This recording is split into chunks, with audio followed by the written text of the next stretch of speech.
Welcome to Allegedly Higher, where humor, insight, and passion collide with higher education. Hosted by Dr. Erin and Dr. Candice. Join them as they dive into headlines, interview leaders, and challenge norms. From dismantling systems to championing equity, this podcast is your go-to for transforming the ivory tower.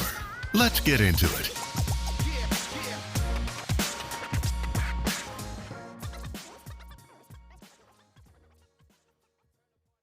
Welcome to Allegedly Higher, the podcast where we dissect issues in higher education through a human-centered lens, spiced up with some pop culture flair. I am Dr. Erin Wheeler, and I have with me my lovely co-host, Dr. Jackson, and we're your guides through the maze of academia. Welcome, Dr. Jackson. It's been so long. Forever. It's been forever, but I know we've been productive in our own right and together. So I'd love to talk to you about that. But it's been I'm on spring break. So I forgot about that. yeah, I feel a little I should paint myself in a spring break. in my step. Huh? I should paint myself in a spring break on my entrepreneurship calendar. Mm-hmm. Can't afford it. Can't afford to give myself no PTO. Oh, even with the PTO I have, I still can't afford it, Yeah. So it is a day, Lord have mercy, it's day 3 of your spring break. What have you been doing? Have you actually been spring breaking? No, I have not. I had a luncheon for Stand.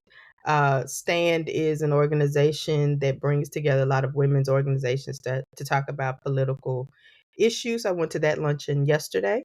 What did I do Monday? I don't know. I think I did veg out Monday. Okay, that's good. Yeah.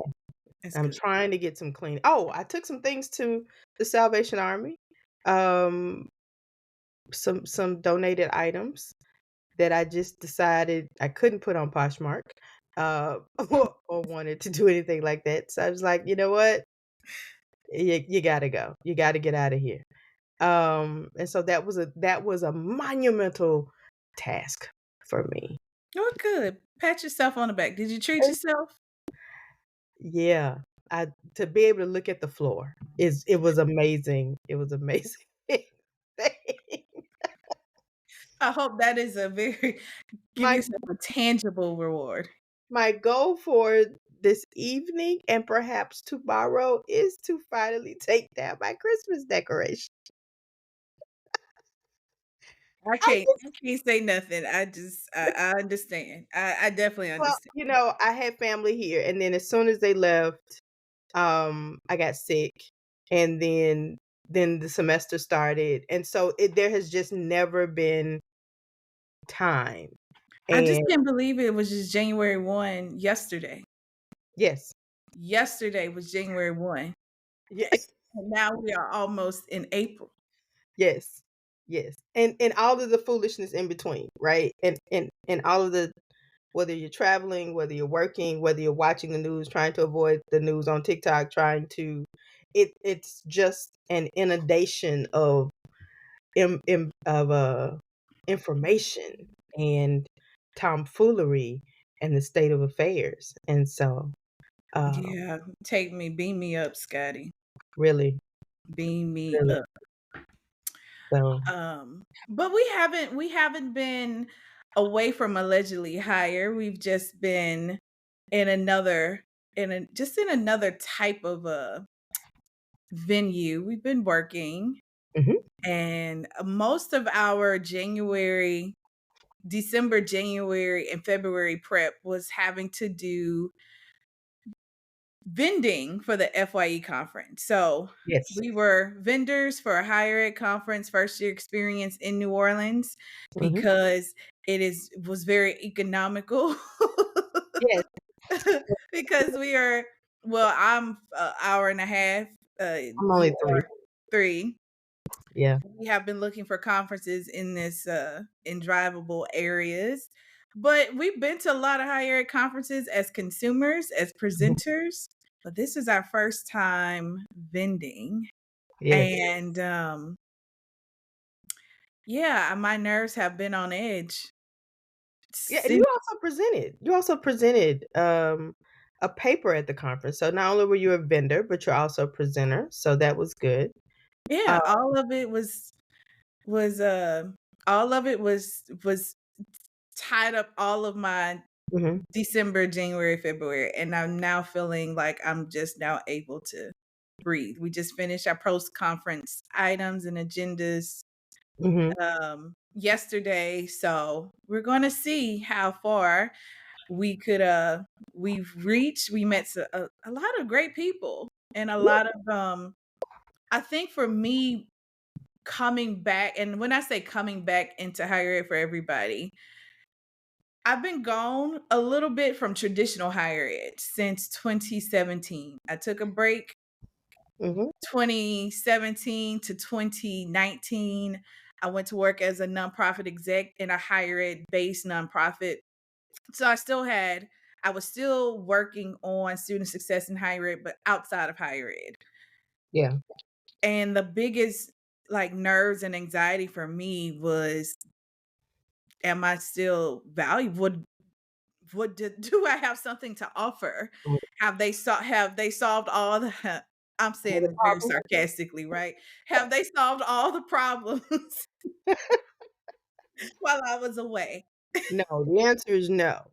Um, Have I lost touch? Am I totally off on this material? Has this been repeated? Has it, what is it? So I was extremely just anxious. And so hitting the conference and people passing by the table and us talking about what we do, mhm, and my presentation was at the end of the conference, and having someone come up to say this is one of the best presentations I have heard all week, mhm. that just solidified and lit another fire under me. So Yeah. I think for me the takeaway in not being in administration for since 2017, and being sort of really in the classroom, boots on the ground, is that I do understand the language of faculty. I always did, but also the language of administration. And so I think when I'm talking to people at the conference and talking about, but what I do is to talk to administrators to let them know, because sometimes there's such a gap between, being in the provost office or being a VP of facilities and not really understanding how all of this still affects student success, um, and those kinds of bridging the gap kind of things. And when I say yes, that's the side of the house that I do in working with your administrators to help them kind of see and talk about those things in the language that they understand, and to see them go, oh, somebody who could actually fight for us without fighting for, yes, this is what we need. Because there's so many consultants are brought in top down who are trying to force faculty and staff to do the whims and wishes of administration without there really being a partnership or shared governance, in mm, that way. So, which is a hotbed, I love shared governance. Yes, brings I back love old memories. it. Yeah, Yes, yes, that's the trigger word. yeah, yeah. I am, yes, I've had a few triggering moments this week, but, but in terms of higher ed. And so, this is that time of year where people are making their plans and trying to plan for the year, or they should be making their plans for their retreats, their first year experience programs, all of those things. This is the time they should be at least thinking about it. Yeah. So we're hopeful, that we'll get a call or two. Yeah. So we did promote the podcast while we were there. So Yeah. we couldn't interest them in some of the services that, that they were directly related to. It Mhm. was, hey, we have a podcast too. And really?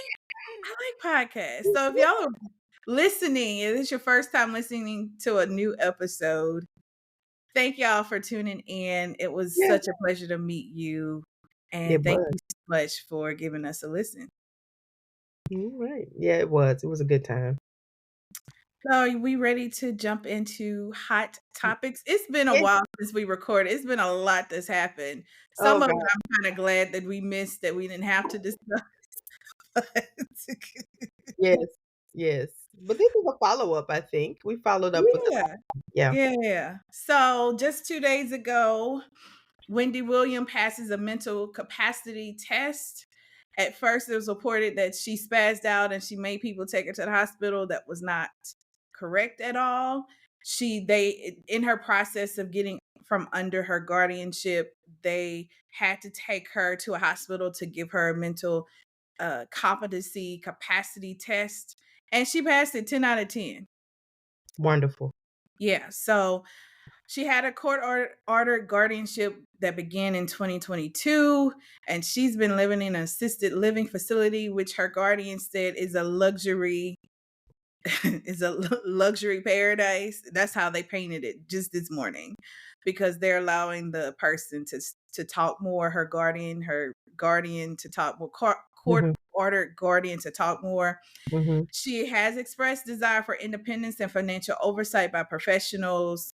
And so this is like the first step in the process to get her fully free and back her on her own feet and doing what she wants to do and giving some other person, if she even needs guardianship.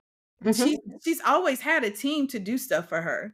So she will continue having a team, but at least it'll be a team of her choice that she trusts.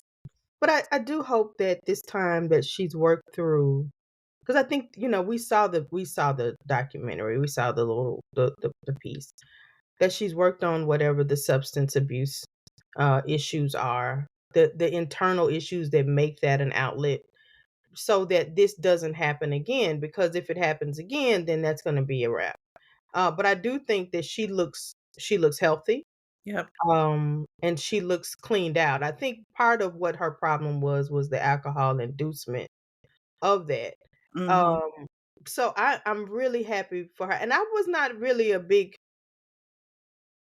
Wendy Williams show fan, but the humanity of this, the inhumanity of everything that has happened, I really hope that she has done the internal and will keep doing the internal work to stay out of this situation. Because see, now she's on sort of like a watch list. Even if they free her, she'll be on a sort of watch list. And I really don't want to see what happened to the other girl. What's her name? Out there in LA, shaved her head, Oh, lost Brittany. custody. Yeah. I didn't want to say her name. I was trying to make you say it. But Well, she's from Kentwood, Louisiana, just yeah, 15 minutes from my hometown. It's my homegirl, Brittany. yeah, of course. No, but I don't, and I think that was even a shady deal for her and for all those years. And we all regretted it. We're just like, Right. we probably shouldn't have said free Brittany. Probably wasn't the right move. No, She's um, free, you know? I have a problem with, people being abused in that way, and I think I'm really happy for Wendy, um, and let her keep herself together and go take care of her daddy, Yeah. and do some things, because she's lost some time, and Yeah. so she needs to get that back. And you can't get it back, but you have to get at least what you have left and really make good use of that. So Yeah. That was yay, actually Wendy. what her going to see her dad for his 90th, 80th Yeah, 90 birthday, was. 90th birthday was really what she wants. She was like, I don't care what else happens. I need to get out of here and see my daddy. Yeah. And at least have some money to buy him a gift. So I'll have something in my hand when I show up. Mhm. And that, like I said, that humanized her, but that was always been, she always doted on her parents. Yeah. So to hear that was really sad. Two Mhm. things, two questions. Mhm. What do you think about the son triggering all of this? Oh, see, listen, all that gentle parenting, baby. Um, you know, he would be one. I've already told my child I'm gonna write a bad check for my funeral, so don't be looking. It, that chick, he's not. Don't even look for it, sir. Don't even look for it. Don't even look for it. You and your daddy can go over there somewhere with your little sister and whatever it is you got going on. Y'all can go over there. We're done. We're done, sir. To There's hear nothing. I love you, but we're done. And we're done. a mother like She wants we don't know what happened. This is some pre-production conversation of not knowing the behind the scenes, right? Mm-hmm. We don't know what happened, how long she cussed him out for. You know it happened. How long we don't know what happened. We saw them reunited. So we saw them, he went with her to Miami to visit his grandfather, her daddy. The story came out. She did address it. She was like, and she did just kind of she paused and she was like, you just know, but that's my son. Mm-hmm. You gotta work on it. We will work on it, but that's my son. Again, love him. I know she does. That's her child. It's her only child. That's her only child. But sir, you do not have any more McDonald's money. Go on over there To your and daddy, ask your daddy. who's still trying to ask me. I'm done. Ask your dad. You are going to have, if you want to be in the music business, then you're gonna make your rounds. You want to be an actor, then you gonna make your rounds. I can't put nothing. I can't. I've done enough. I have lost 2 years of my life, and you have essentially stolen from me. And so, in order for me not to put you in jail, what I'm gonna need you to do is go to the immediate left. And I'm gonna need you to go over there with your daddy for a The two minute. Kevins need to go somewhere. Y'all, hey, make it your own reality show. Kevin and Kevin, y'all need to do and call it "We effed up." Bad. Call it whatever you want to call it. And make sure you take a donation. Go on way. That's what I was about to say. Gone on. Go on way now. No, we're not. No, we're not doing that. No. So, second question. If she was Wendy Jackson from Itabena, Mississippi, would this have happened? Would she have been, would the courts have fought to get guardianship and control over her money? Of course not. If it was Wells Fargo, do you think this would have happened? Because Of course not. that's your bank. Right. Listen, you can barely get them to give you your NSF feedback when it's their fault, right? That little $14 check. Like, I'm not cashing that for that class action. Like, $14. No, I want all of the NSF money that y'all took when y'all was sitting looking at a deposit that had been there for a couple of days. Right? No, we're not doing that. So no, they would not care. Just like they don't care when somebody walks an elderly person in to the bank and they know deep down that person should not be taking that old woman's money out the bank. And then you go, oh, but she signed it. No. So no. No, it would never have happened. It only happens because she was in the private eye. And so private, in the public eye. She had some money. And she had some money. Now, if they really cared about Wendy, they would have called her and said, "Your son out here getting money out. Yeah, that's. Are you aware?" But just to throw somebody, you don't get to say, they wouldn't do that to anybody else. For a yacht. A yacht. It don't get no worse. No wusser. I know that is incorrect. And especially if It's perfect English where I'm from. Don't Like get right there, no. you see, Well, listen, yacht. He would have to be able to spell it. big boat. Right? He would have to be able to spell it and use it in a complex sentence, a compound complex sentence. You have to give me the Greek word. The Greek. The full etymology of the word. Yeah, boy.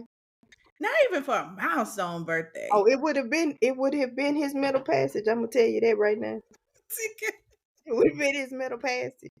Mm.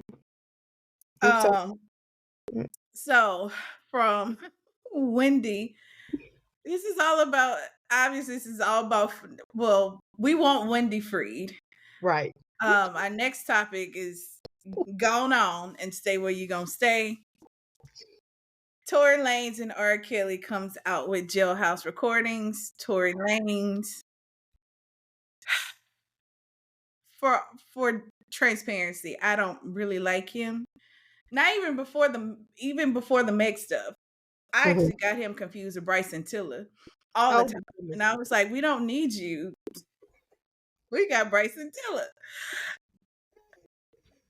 So he has produced a whole album. He's been having albums coming out while he was incarcerated, but those are all music singles he's done prior to going to jail. This time, he has recorded sessions in jail.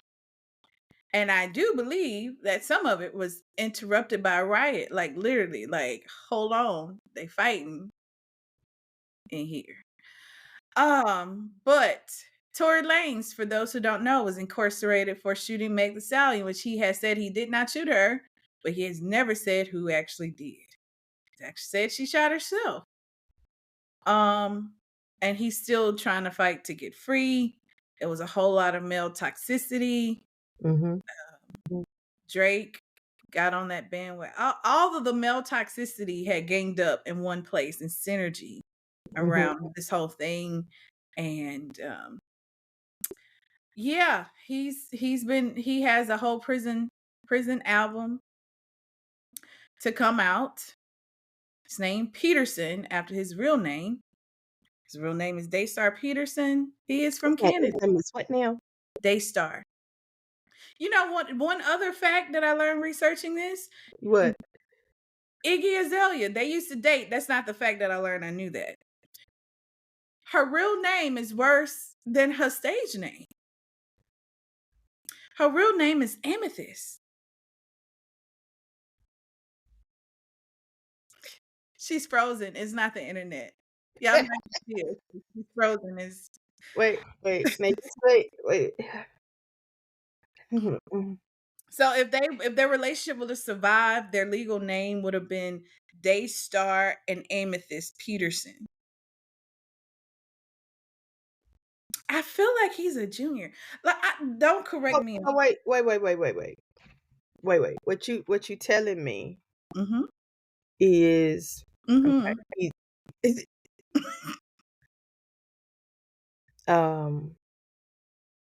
his mama Mm-hmm. named him Daystar. Okay. I'm also looking at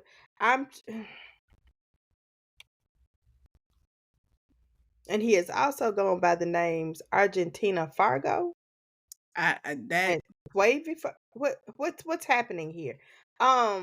Daystar Shemuel Schwab Peterson.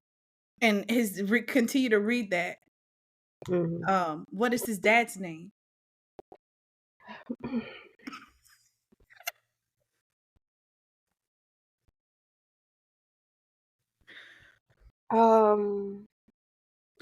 It's not telling me what is his dad's I name? thought you was reading from the same place. His dad's name is Sunstar.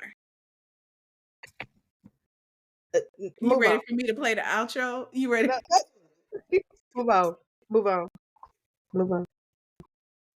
And I was almost ready to give Mama the benefit of the doubt because Daystar is one of my favorite poems by Rita Dove, the poet. No, But no, no, this is no, not okay. This is no, not that. no. All right. So I didn't, again, for full transparency, I have no interest in listening to the album. I just wanted to link through the Jailhouse recordings. Mm-hmm, But I was very strategic in making sure my sources were not biased. mm-hmm, So I pulled a Toronto-based magazine review of this album, and I want you to listen because I mm-hmm. had to read it. So I Okay. want everybody to experience this. And this is not even the meat of the article. We'll talk about the rest of it offline. One day we do have to have our private podcast. So it says overall, the album is really Tory chronicling his regular life in jail. From people falling back, whether industry or personal friends, his girlfriend having sex with his friend while he's behind bars, fighting with other inmates, longing for phone sex, maintaining maintaining his relationship with God. Maintaining his innocence, having sex with a correctional officer, and leaning on God, trying to make himself better, and his inability to access money early on because he's Canadian. Tory's in the middle of the fight of his life and has given us a front row seat with prison related songs like Verdict Day, Lawyer Fees, Phone Sex with the C, Free Me, and Free Tory. I don't know if these tracks are in order from, where he started to transformation, but this all sounds like the regular toxic masculinity mess, which is why I He can't. doesn't have one that says I apologize. No, No, okay. it might be a track that didn't make it, but I doubt if he even made that. And all of this is, I mean, I know life is complicated. I know life and spirituality, religion is complicated. Nobody's perfect. Mm-hmm. Mm-hmm. This is a lot. This is a lot. Well, I think it does say something about. First of all, Canada's not having a very good year. Did not have a good 2024. But I think it says something about resources. At least he's staying busy because he'll be there a while. Yeah. He trying to get back with Iggy. He has a whole song about her. That's not even in this album got to be 20 songs long. I just listed I mean, what else? 7. What else are they doing? But I want to know how you got equipment. I mean, this is not an episode of Empire, right? He's I've been not asking that question. I'm curious. Like my logistic and practical and mind, I want to know. Cuz I mean, they said the quality was great. I don't know if I don't know what they allowed there. It got to be a lot of money on his books for collect calls. I don't know. What's interesting to me is that when we were at that institution and we had a good student get caught up, had to go back. But this was in Florida, right? But still, I, as the provost, called the warden to ask if we could send this boy his materials and let him have access so he can take his classes online. That was a no. I know. She said, "Oh, he has access?" Well, what I said, "No, ma'am. I'm asking you if we can put his work online for the next 6 weeks so he can graduate and when he gets out of here, gets out of there, he'll be able to try to do something better with his life." She said, "Oh no, they don't have access to the internet." So how does the regular inmate 1, 2, 3, 4, 5, 6, 7, 8 does not get access to having a life at the end, and yet Tory Lanez can do an entire album, Yeah, that's what I wanted to make sure we said that. Not a mixtape, not a single, an not entire tracks. album.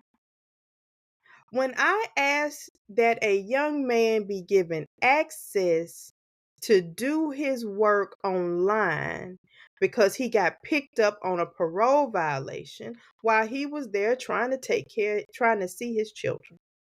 Though y'all told him not to go back down there. But that's not the point. But they don't have access to the outside world. How does Tory Lanez decide? I mean, how does he get access to do an entire album? I really want to find the answer out. We may return with it. Because to me, this is it's such a gross miscarriage of of justice in that way. There has to be equity. If this is happening for one, shouldn't they all? I'm sure there's some more jailhouse rockers in there that can And do. I'm all for the arts and learning. Yeah, but the point, Humanity. there has to be equity. Yeah. And that bothers me that And it could be, I'll give it different prisons, different access. I don't think it's access for that. I do know there's some prisons, depending on where they are, whatever they have, they do have online classes for people to support getting their education. yeah. But but I don't know. I hope that he was allowed the freedom to be creative. But does that come with mandatory therapy? Because sitting there stewing in your self-righteousness and creating an album does not help the culture, does not help him, even when he gets out, if he has not done the deep work to improve himself and to figure out what happened. Yeah, I don't think he feels like he needs improvement. And that's the problem. Yeah. Another Jailhouse Rock that we previewed before, because we did have questions of this was authentic or not. R. Kelly has participated in Chris Brown's Residuals Challenge, which I am fully against the whole challenge thing. The single itself is awesome. I like Chris Brown. I like this Chris Brown. Stay in your house, record the music. We're going to fight to get you back where you need to be, but you really don't need it in terms of awards. I like this Chris Brown. Residuals is it's one of his top songs. For me, it's one of the better songs he's come out with. Mm-hmm. Everybody has done this Residuals challenge. Tamika Scott came out of the blue, green I don't know where she came from. Sounds amazing, but the whole all of the lyrics was just BS. And we didn't ask for it. Right. And Escape said you still can't come back. You can't come back. Give that girl her money. And stop lying. You still with that Negro. That is why all the lyrics are BS. You still with him. You still ain't called your sister. You talking to her on the track, but you still ain't called her. I mean, so after she did it, I don't want to hear nobody else's, but R. Kelly phoned in his rendition of it. Okay. So, same rules apply. Same rules apply. It is I heard it. I know you didn't listen to it, but I heard it. Well, you played it for me. Yes, but that's all I'm gonna hear of it. Right. Because it's on the clock app. And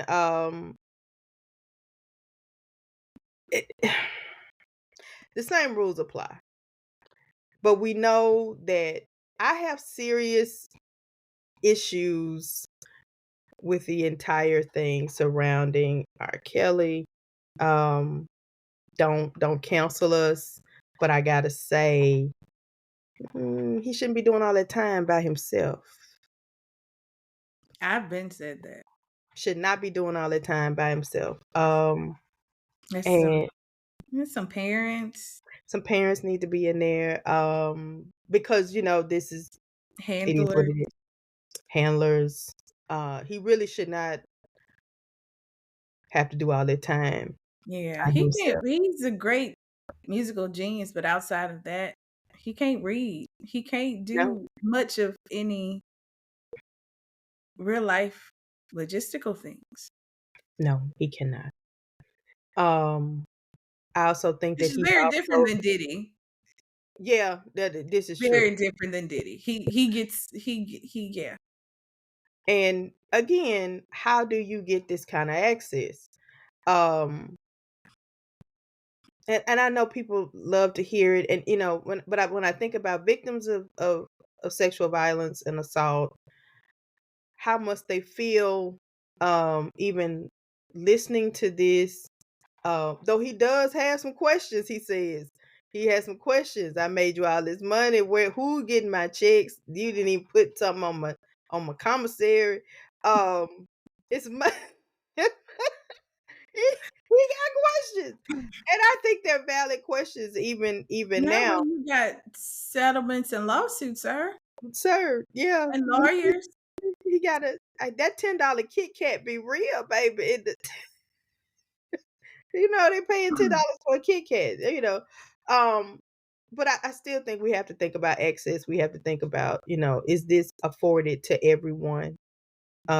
Because once they continue to have the special treatment and don't put in the actual therapeutic work, mental work to be better at the end of the day, it still feeds the narcissism and the Yeah. toxic masculinity if they're given special privileges because they're Tory Lanez, because they're an R. Kelly, regardless of how we feel about the Mm, sentencing. And it's the sentencing that I have issue with, but not the fact that he went. I think but he shouldn't have gone by himself. Yeah. He should not be there by himself, shouldering all of that responsibility. And there's some others out there. It's probably where all the rest of his money went to pay Mm. people off. Well, Sir, that's true. That's sir, true. your money gotta be split, a lot of ways. A lot of ways. But at the end of the day, I know my mama, Olivia Jones Love, would not let me go anywhere. Not a bad trip, not a Girl Scout trip. She didn't, not even with, God help him, not even with my own father would I say everything okay? How we doing it there? Like if we were talking, he was like, everything all right? Because she was my mama wouldn't have done any of that. Mm-mm. She would have been right there. There would Mm-mm. have been no way. As for my child, there would have been no way. No way. The only reason I got Um, to go out is because Earl Wheeler was a bus driver, and so he drove the bus to many of my field trips.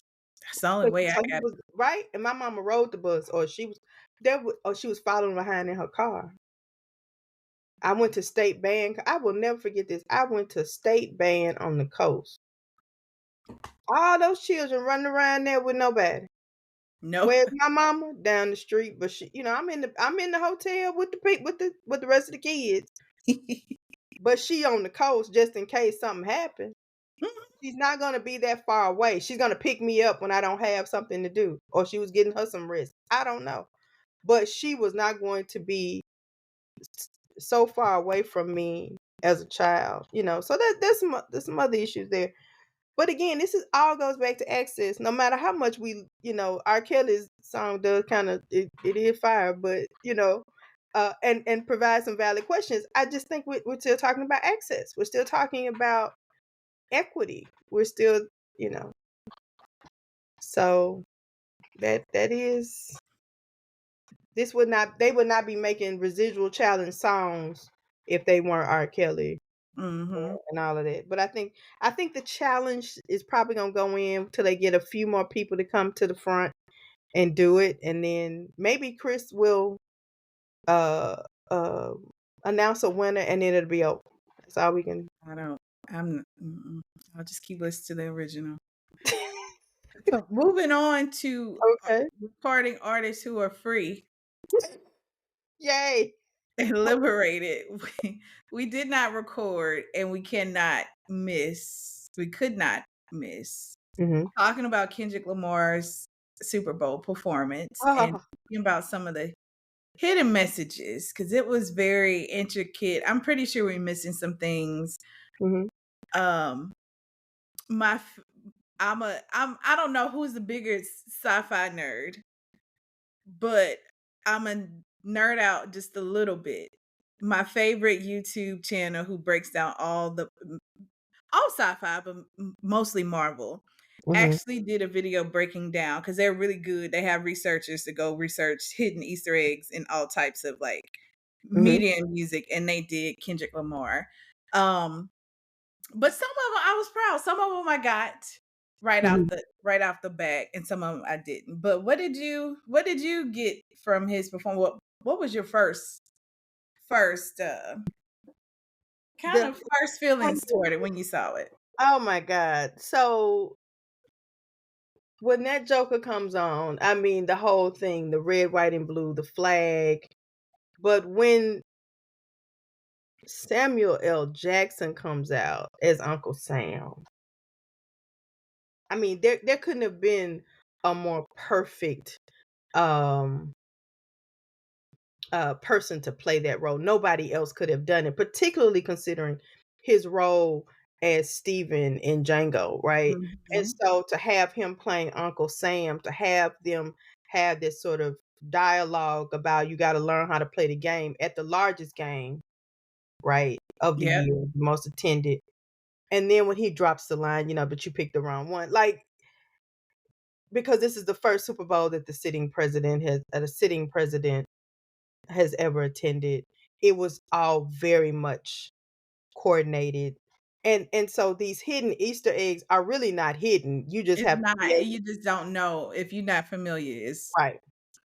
And of course, I love the pettiness of it all. To have SZA and Serena there. I love the pettiness of it. I mean, completely. And SZA won't even acknowledge that she know him, and him. I mean, Drake. I mean, but still to have Serena crip walking, got her makeup right. It was chef's kiss. But I think the images, I actually showed it to my literary studies class. I got a few haters in there, and so to break down how do we read this performance. We're reading the flag, you're reading the colors, you're reading the game controller. So the multi-layeredness of it was absolutely phenomenal. He's going to be in the top 5 of Super Bowl performances, I think, at the end of the day. And it was, of course, everybody's going to have it, but everybody was like, well, I like Drake, but this Super Bowl performance was trash. Lies. The lies. It's just the way you look at it. Like, I think at the time that we were in, we didn't need he could have brought Lil Wayne on there, right? He could have done some of his more sit down, be quiet, be humble. He could have done poetic justice. He could have brought Janet Jackson back. Like, he could have did a lot of stuff, right? But I think for the time we needed something. Yeah, I get that, but the whole issue with Lil Wayne was that when he said that his hard work sort of disappointed Wayne. Wayne did not, in Wayne's proximity to Drake would have made that even more political and petty, right? Mm-hmm. You can say that there are two ways about this. So with SZA, who has her affiliation and past with Drake, but who's also a frequent collaborator with Kendrick. So if I'm not making it about Drake and I'm putting that Yeah, in, they're going on tours. right? Very much a tour, And then promote. of course Serena, who is also and who Drake has come for, and they also have a past. But they are both from the same place. So there are two ways to kind of look at that.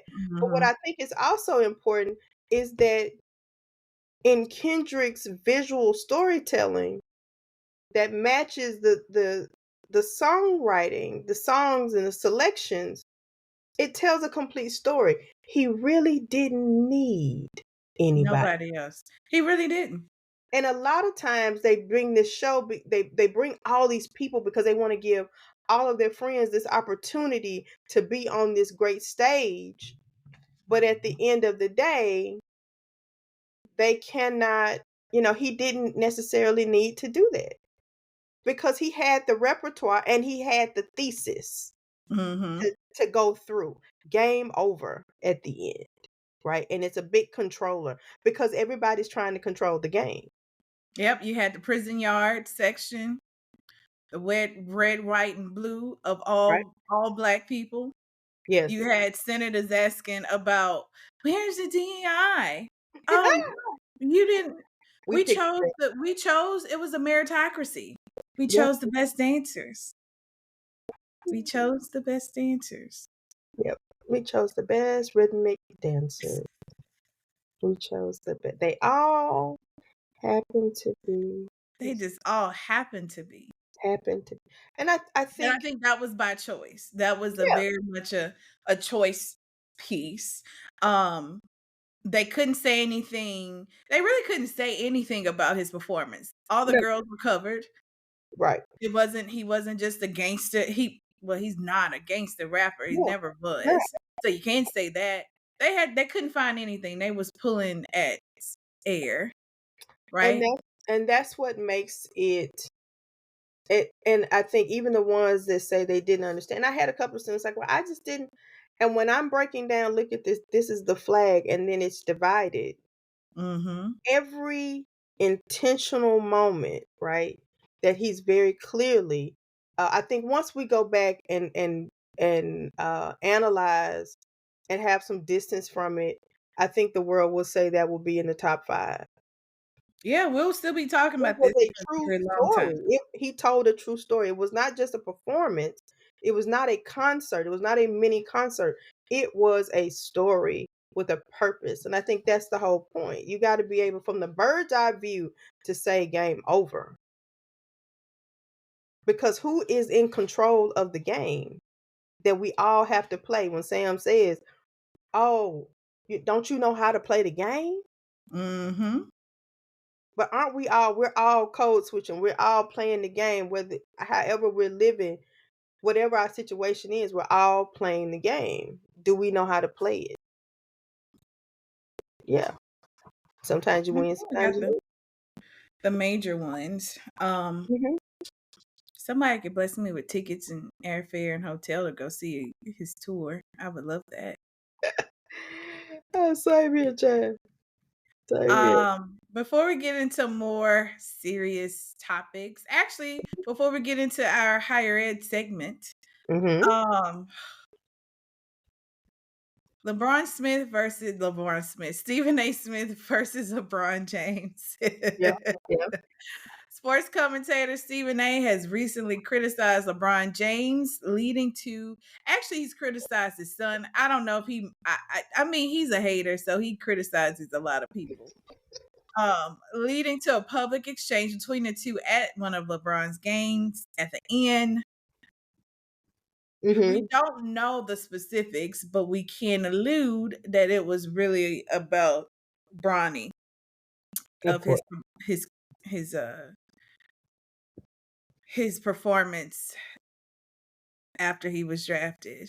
Mm-hmm. But yeah, what you got on this?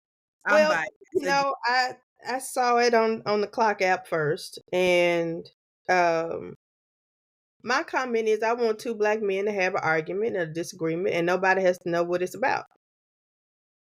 And someone on, and I made that comment, and someone said, "This is not about race.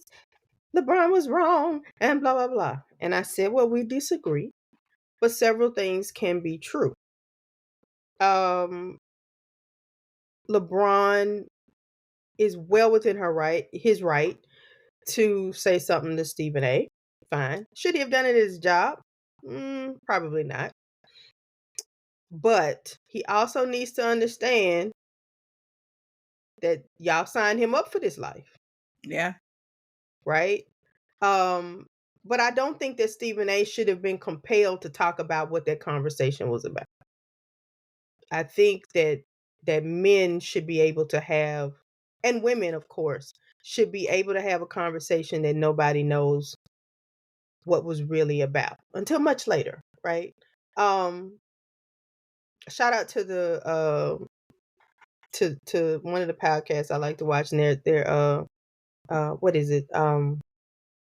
All the Smoke with Matt and Steven, and like I know them, right? And so they're interviewing Vernon Maxwell, and so they're telling all these old stories, and as they're telling these stories that we were not privy to, that they've gotten some distance from, and that they can laugh about. I think that's the appropriate time. So I don't think that we should have known, or it should have even been addressed. I think both men should have just said, "Hey, that was between the two of us." And my problem is always that, we think we should know everything, and we really shouldn't. But of course, in this day and age of video and somebody taking the video and it blowing up, it becomes a problem. Um, but y'all signed him up for this, and Yeah.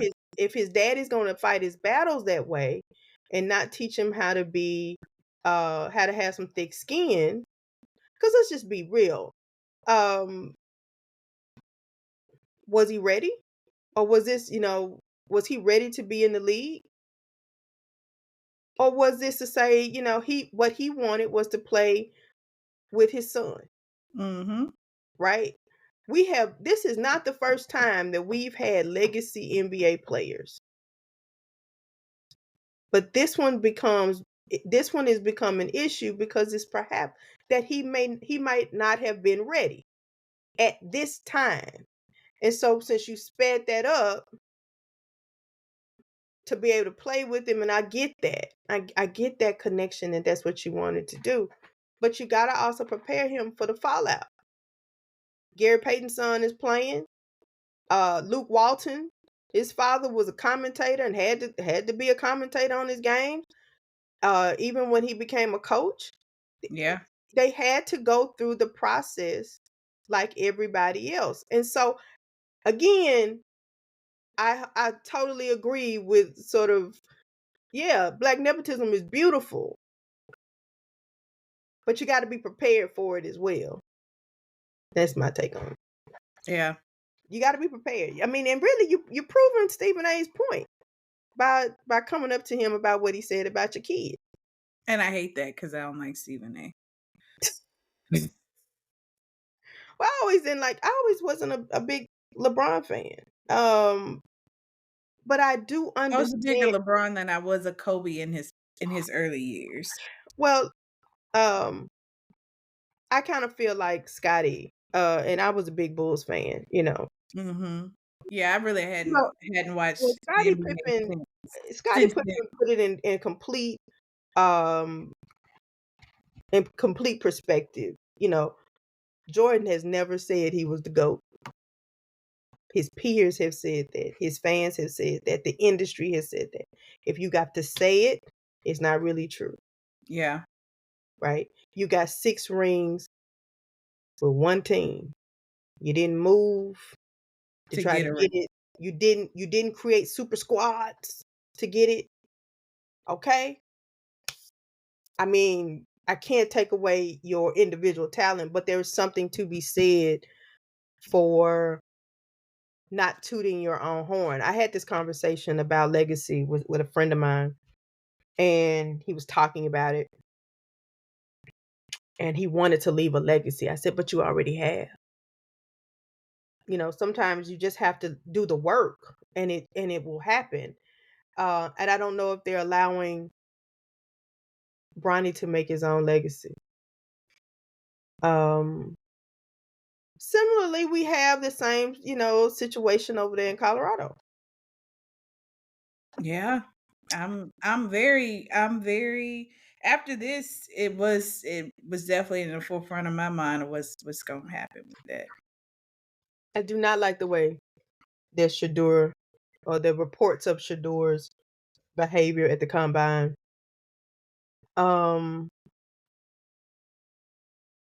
We also gonna have to see how Stephen A. Deals with that. commentates on that. Yeah, that's going to be interesting. The other part of that is I was excited when Shiloh was not invited to the combine, because Shiloh is a classically trained pianist, and I would pay to see him play. He plays beautifully, and trust me, I was like, oh, if my son had hands like that, I would never risk them on the football field. Or his head. Right, or his head, of course, you know what I'm saying? No, that's what I'm thinking, like, why would you change, like, football is such high impact, high risk sport. Yeah. I just wouldn't have. Would you want to continue to do that when you got a whole skill that you can use for the rest of your life? The rest. I mean, you know what I'm saying? And have a good life. And really, actually, probably a more profitable one. Which is why he loved the band. He got his, he was so excited, and he got his the mace, and if he could have, I believe he probably would have been a drum major if he weren't playing football.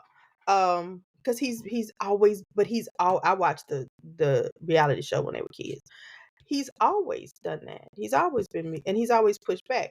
So I was really excited when he didn't get invited to the combine, because I thought maybe if he doesn't get drafted, he'll go into this music, and he'll do really what it looks like his true passion is. Yeah. But I did not appreciate the way Shador sort of behaved. I know that's a throwback from your dad. I want to know how Stephen A is going to talk about this, and how he's going to report this, and these two very closely aligned nepotism cases. But you've got to let your kids do the work, so that it's nepotism with a purpose. Yeah. We should be in a position to make sure that our kids elevate, right? But also know that it is a blessing and a privilege to be in this spot, and I have a Right. responsibility And to work for carry that. it well. And I haven't heard any reports about Bronny being, and I say that like Like, we know them, right? yeah, like me and his mama friends. Um, I love her though, Oh, yeah. but I haven't heard of any stories about him being arrogant. Right. Now, I don't think let me tell And you so something. that's what I think, that's what LeBron, I think if as a daddy, it's like my son ain't said nothing, he ain't did nothing, he's been putting his head down, doing the work, doing Mhm. what people tell him to do. He is minding his own business. He ain't did no press conferences. He ain't did, like, he hasn't bragged or done anything but the work. So why you on him like this? So much But like this. but that could have been done privately. Did Yeah. LeBron know Yeah. what the impact would be to do that on the floor? That's one thing. But you've been in this league long enough to know you've got Stephen A's number. Somebody's got Stephen A's number, and have that conversation privately. If you wanted to show, you just sort of proved his point. So devil's advocate, you think Stephen A kept, oh, I'm gonna call him back. Tell him I call. You think he dodged him privately? I don't think so. I think he said no one, And maybe he did, but still, you got to teach your, what is he going to do when you're not there on the sidelines to run interference. He's got to learn how to get up But with I his think shorts that's set on and say do better and walk out. we're making the assumption that Bronny asked his dad to do that. And if you man enough to play, if you man enough to hoop, But what if Bronny didn't have no, like, he didn't have no clue of that, he didn't care, but Bron's feelings was hurt. That's what I'm saying. He, as a parent, I get it. Right? I get that he's trying to that hurt him, and somebody talking about your child, and you gotta, you want to Because jump it back. could be like, But come you on, Dad, don't make no big but issue you out of this. gotta I be got this. Like, right. it could be that You gotta was let him the be a type of man. conversation. You Yeah. gotta let him grow up. You can't thrust him into multi-million dollars, and he still, you still see him as a kid. You've got to see him as your colleague then, Yeah. not your son. When you're at work, he was supposed to be his peer, his colleague. He Yeah. can't go, Dad, I'm gonna throw you the ball. Like, you can't do that. And he'll never gain the respect with you doing that, even if Stephen A is wrong. You gotta let him fight that. You gotta let him grow into being the man that can get up with your little short set on and put your glasses on and then say do better and then walk out. Because I can't get over the fact that he had on shorts.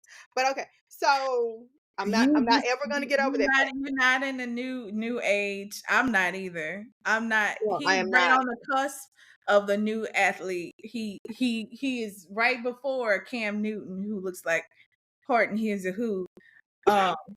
He love that hat. Oh Jesus. But I remember when basketball players were wearing street style, they would call it street style wear. Yeah, we in the Oh, days, they and when I say we in the days of AI. Allen right, Iverson. right. My Yes, gosh. yes. The answer, right? My God. When we Yeah. talking about practice. And so, you know, they made them wear a suit because you're coming to work. And so now they've gone so far, like, I'm gonna need y'all to, I'd rather you just go back to wearing back jeans and an oversized t-shirt. Like, But my okay, it's cool, my guy from Philadelphia, Cutie Omega. Oh, Jalen. He had his Will Smith Miami Bad Boys 2 Hey, B. Hall Oh, Taylor listen, moment. I was listen, like, that's how you do it. listen. That's how you do it. And here's the other thing. And I showed those two pictures as well, because I wanted my students to start thinking about the cinematic text and the visual text as text and not just pictures, right? Yeah. So when Jalen in that smooth purple, like royalty. When he walks, it is very, very clear. I've come here to be the king I am. And when Mahomes is wearing that Philadelphia green suit, you're trolling. And you had to wear that suit on the way out, right? So, okay. In the trouncing, in the routing of this at the Super Bowl, when you are more concerned about the other guy, you can't get on your own on your own job. And I always use that with going back to basketball, my Michael Jordan reference, because in all of my years of watching, what I know about Jordan is that no one could beat Jordan because Jordan was trying to beat himself. They were Mhm. trying to beat Jordan. And so with Mahomes trying to beat Jalen, Jalen was trying to beat himself. Yeah. And Jalen won, right? So you've got to let these kids who have now you have these African American millionaires in positions to elevate their children, but you've got to also find a balance in allowing them to gain the same work ethic Mhm. and ideas and psychology and the psychological fortitude to beat themselves Yeah. and not anybody else. And you can't you run the risk of him resting on my dad is, as opposed to I am his son. That's totally different phrasing, right? And I think, Yeah. LeBron has to allow him to grow into the man, because he didn't have the someone on that other end. But what did it do? It made him work harder because he'd take care of his wife and his children. What did it do? Now I do think that Savannah ain't playing that. Yeah, those are her children.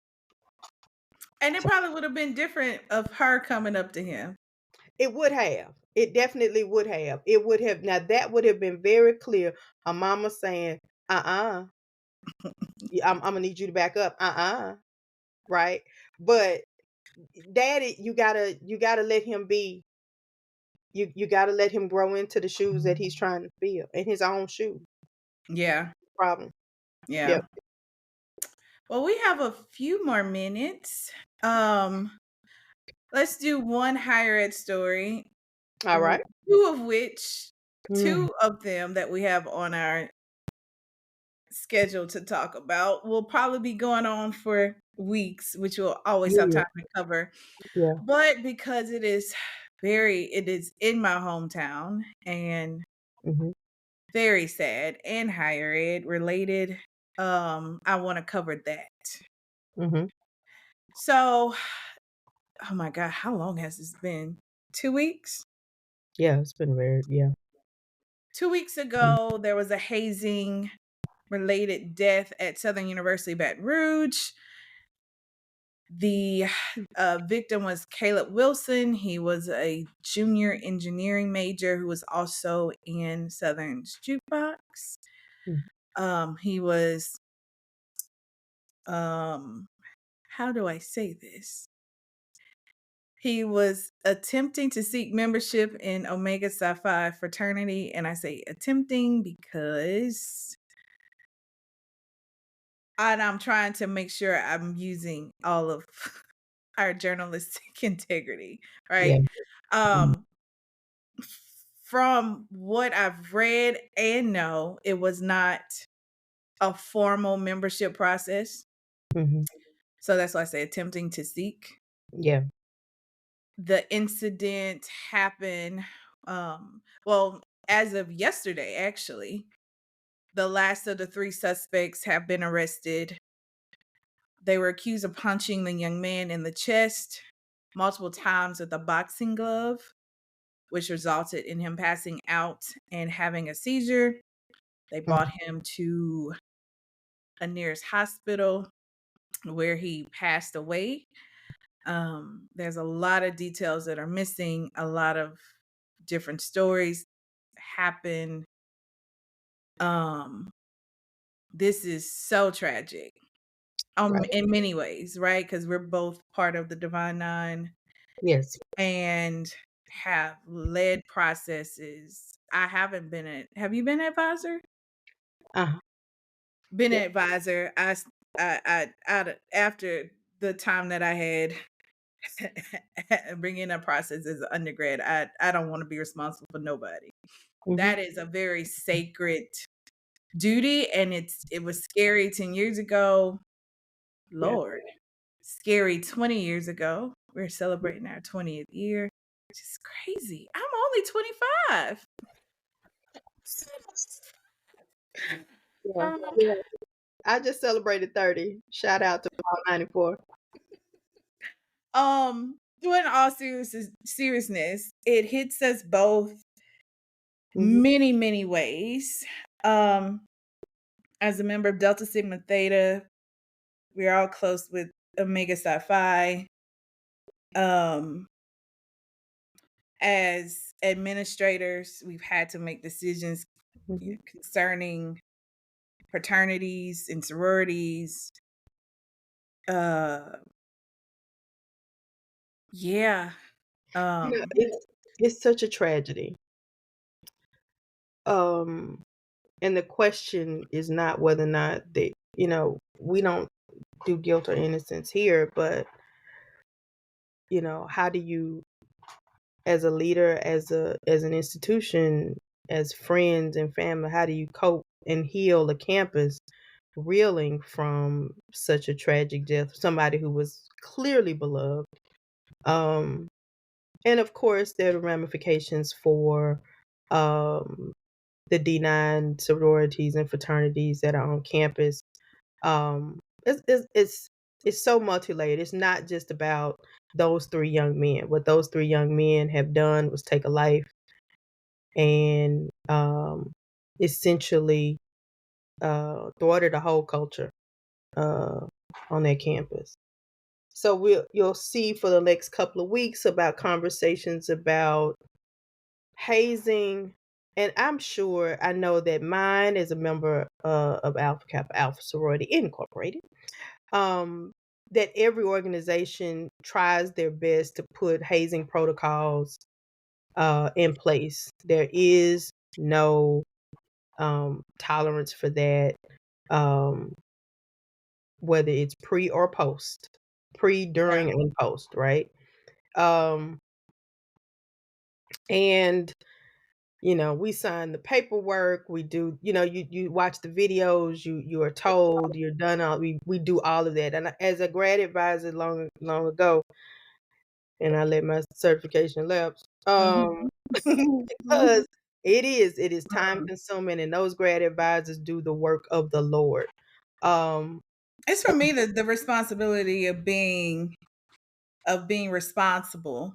Right. Well, I know I know a couple, of course, who are active at my home chapter, my initiation chapter, and the hard work that it is a daily, and when they mess up, that grad advisor has to be literally boots on the ground, and you've got to make hard decisions about girls and young men who you love and who have done this terrible thing, that you've got to be the one to say, you know what, it's done. It's a wrap. There's nothing I can do for you now. Yeah. You knew better. I know that Southern has stopped all processes. Everything. Um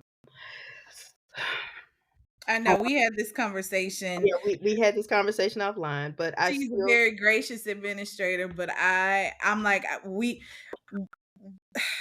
I know when there's so many pieces floating and there's only so many eyes and ears and meetings you could have.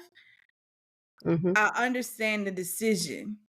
We can't monitor everybody right now. Let's just pause or stop everything until we can get this under wraps, because it's so many variables. We need to spend all of our time rectifying this and not worry if there's something else that's about to happen. And I feel bad because if these ARGs did what they needed to do, everything was in line and in order, and they were doing what they were supposed to do in membership intake, I understand. But even out of reverence for life that's lost, this seems very small right now. Well, and so even out of reverence, and I do get I feel that. good coming out right now when somebody just lost his Well, life? I don't know if I would have been. I that's don't the know. thing.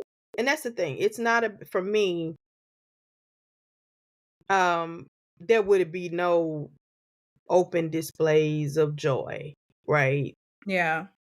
But I think that I would have, I would have paused in this investigation, but at some point, if they did everything they were supposed to do, even out of reverence for them, that there would be no coming out. There is no, you know, imagine you have put in your work, you've done what you're supposed to do.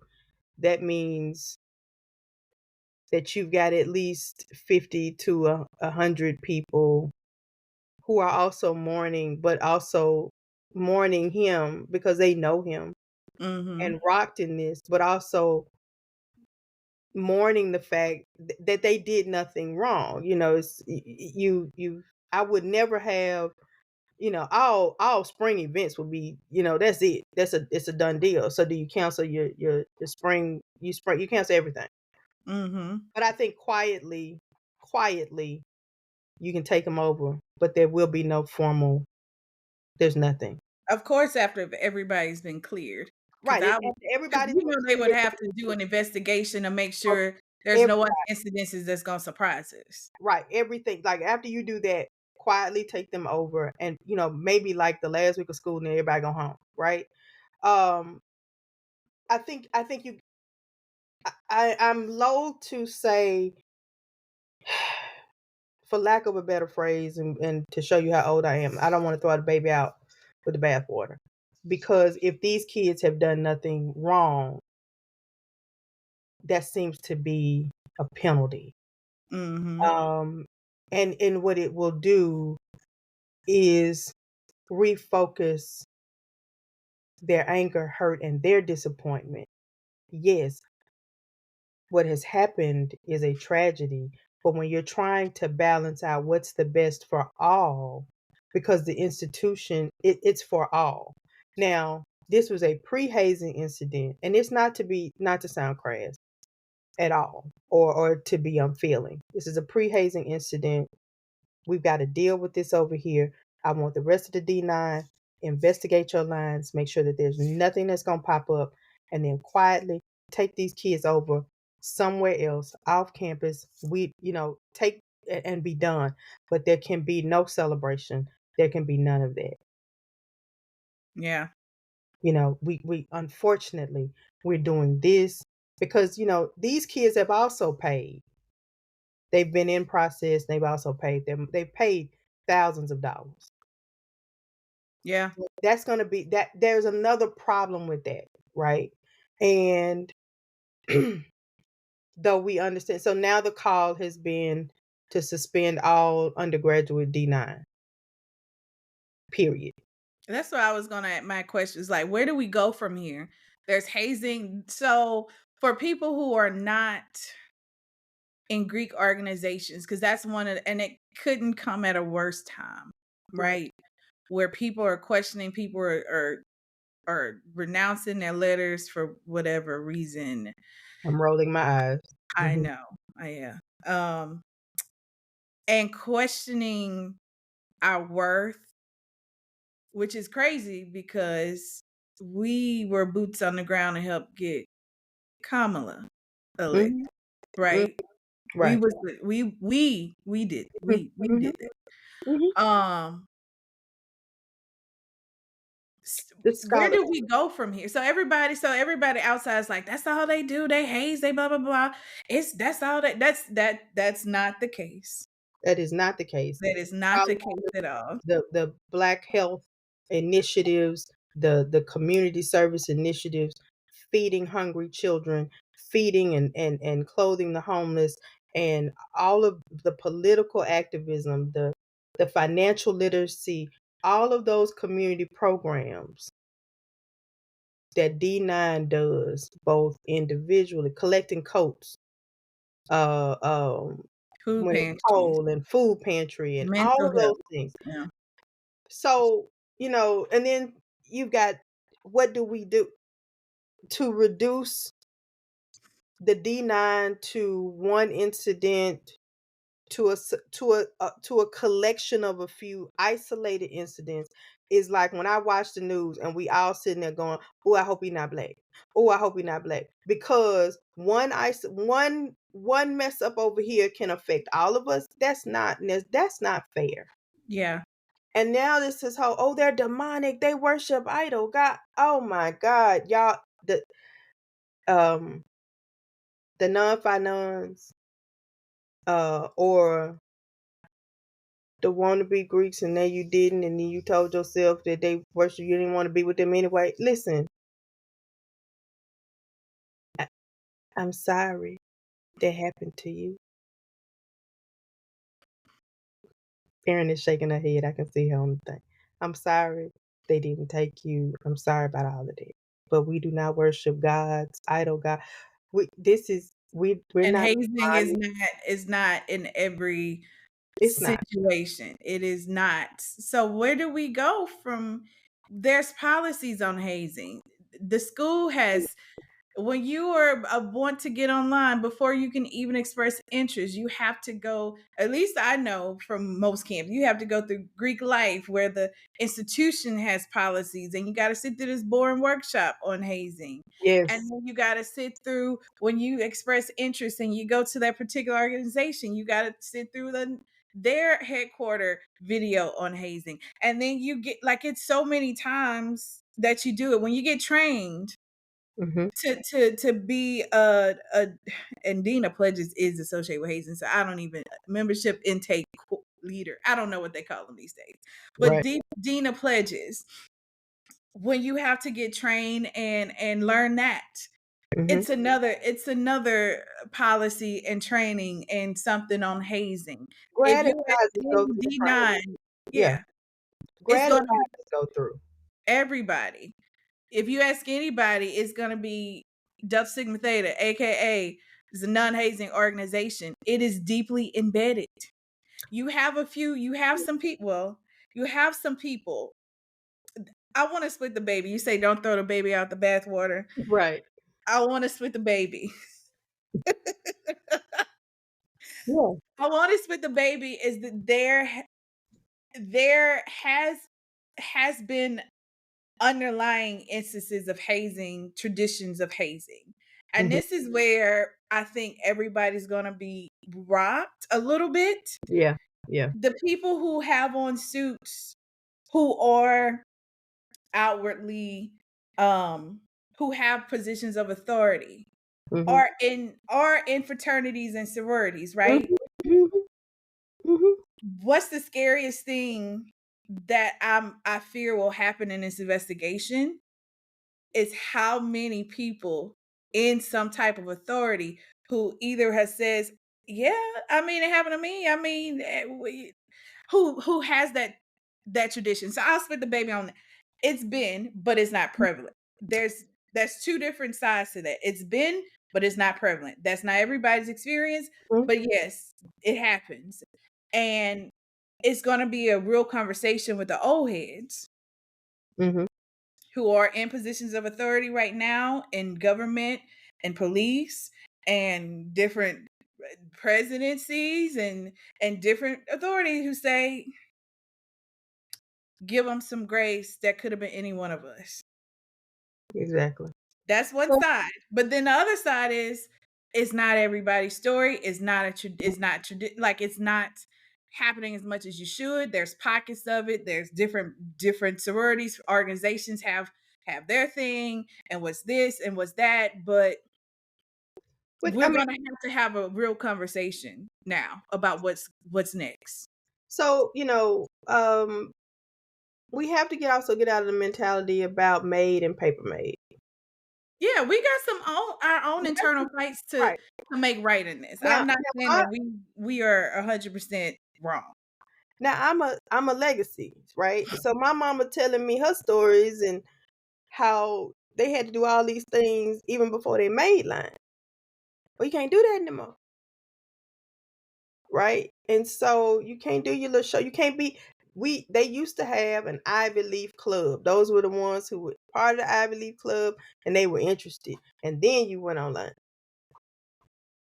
Well, we don't do that anymore.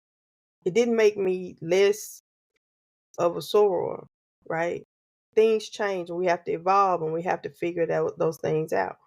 But we do have to we're gonna have to do some internal work to get past the maid versus paper maid, and but at this point I think as an administrator, and it may not be a popular opinion, but that's exactly what, if I were president and provost and a VP of student affairs at this time, the conversation would be, how do we rectify this both immediate and long term? Mm-hmm. I don't, I'm not a fan of knee jerk reactions and everybody process stop. I can't. Because you're penalizing those children who did nothing wrong. but you also want to make sure that you can honor his life, And it won't and happen to nobody it else. won't happen to anybody else. But see, the only way. So again, I would say everybody do your due diligence and investigation. Make sure that everything has been above board in these processes, and quietly go over. But if there is any celebratory anything, we're gonna shut it down. There is no coming out show. There will be no stepping on the yard. All of that. I wouldn't remove D9 from the campus. I wouldn't do that, but you You have to still, remove that particular org. yeah, you have to remove the org. Now the org, that particular chapter will probably be snatched by nationals, For um life, because for life. Yeah, they've there will had be, previous incidents in the past decades, like, but yeah. in that time, that's still And more. I have friends who've been through that particular Omega chapter. And I know that that's painful for them. They're active. I know that's painful for them. Um and I mourn that for them, because that's not really, you know, um you got Q's and then you got Omegas. Yeah. And unfortunately, some Q's have messed it up for Omega Psi Phi, particularly on that campus. Um that chapter won't be reinstated or brought back in any shape or form until the last alum of that chapter is gone to glory. It'll be 2045 before they will ever come back. They would have to wait until the last initiate is gone, Yeah. because you're gonna have to kill the snake. But I still would not allow. I still wouldn't hold up the other D9. But the conversation about whether or not we are demonic organizations. Listen, if as many meetings, and I'm headed to one right now, this weekend. Honey, we gonna pray in our coming in, and we pray in our going out. And sometimes I go, now I know we have Muslim sisters, we have people who celebrate all faiths and no faith, but baby, if the majority of the people in that room, we are going to send praises up to God, the Christian God. Like there's no way you gonna tell me that we are demonic as much as we pray. And Yeah. as much and at every chapter meeting, we're gonna pray at the beginning. They got prayer ivys. They pray for you on a monthly call of every week. Like there's no the Christian God, and then a benediction before we leave. No matter I what think we happened get in the middle, we pray coming in and going out. You want to get there a little early, you can do the full prayer service before the prayer to start the meeting, and then a benediction. What? Yeah, I think we get the worst of it because of our trying to be Delta correct. Because of the symbol we use in Minerva that's in our crest. And that we get the biggest part of that because of that. Well, here's the thing. Most of these renouncements, whatever you're going through, baby, I want you to go through that. In But private. don't tell me about it. You have talked more about Minerva When and well they Esther made a public declaration when they again. crossed. So I guess Again. it's going out. But you don't have but you can't then come back, and if you renouncing Delta, you done talked about Minerva more than you did when you were Delta. Send your stuff back and be done with it. Let it be quiet. Let it float on the breeze out your mind. Send your stuff back to AKA if you want to renounce. It's just send, and don't talk about it. But don't try to make money talking about how you gonna renounce it because you went to somebody's church and they told you it was a false god because he got rejected. See, listen, y'all getting me on my high horse today. Don't talk to me about an eternal sphinxman or an eternal scroller who didn't make it Now he telling y'all they do renounce. No. Yeah. And see, and because people will manipulate, and this goes for anything, people will manipulate you based on their own trauma or their Yeah. own experience, and on give you, because they're in a position of authority, to say they're right. No, we're not doing it. There are layers to this. It is. That's what I was gonna say. This whole news story, and I try to scroll through it on Facebook or whatever. Everybody has their perspective on this, Right. and it depends on where you stand. Mm-hmm. Everybody should stand, Greek or not. And I've been seeing a lot of Greeks is like, this is uncalled for. Mm-hmm. This is tragic. It should not happen. This is not us. But they should pay. They gotta have some criminal charge because they knew better. When I say there's no before, I don't know when the whole policy and the video on the video on the video and the sign on the line and the sign on the line of this. When I say by the time you become whatever you're gonna become, you know, without a shadow of a doubt, you know exactly what is hazing and what is not. That's right. That's right. Without a shadow of a doubt, putting your hands on anybody. If it's not a hug and a handshake. I don't even want to hug them at this point. True that. You almost can't even tell them your slip is showing. Girl, you can't. When I say that the policies are tight, the laws are written. Mm-mm. I told them I'm not losing my financial aid. I am almost to the end. Earl and Vera will not kill me because I've lost my Pell Grant over some foolishness. I will not. You almost so what happens, and this for those of you who are not familiar. Once you come in as first year students and you friends with somebody, you make it, they don't make it. The next year, they want to try again. You already made it. I can't even be seen talking to you. Yeah. Not because I'm trying to be all high and mighty because, I made it. It's a perception. It's the perception that I'm hazing you. We sending smoke signals because we can't be seen in the same proximity. You can't even give me a cup out of our shared cabinet. Right. Because I asked you to. Right. Because I can't even ask you to give me a drink out the drink machine because there's a perception, but that's my friend. It doesn't matter. It doesn't matter. There's rules and policies that we have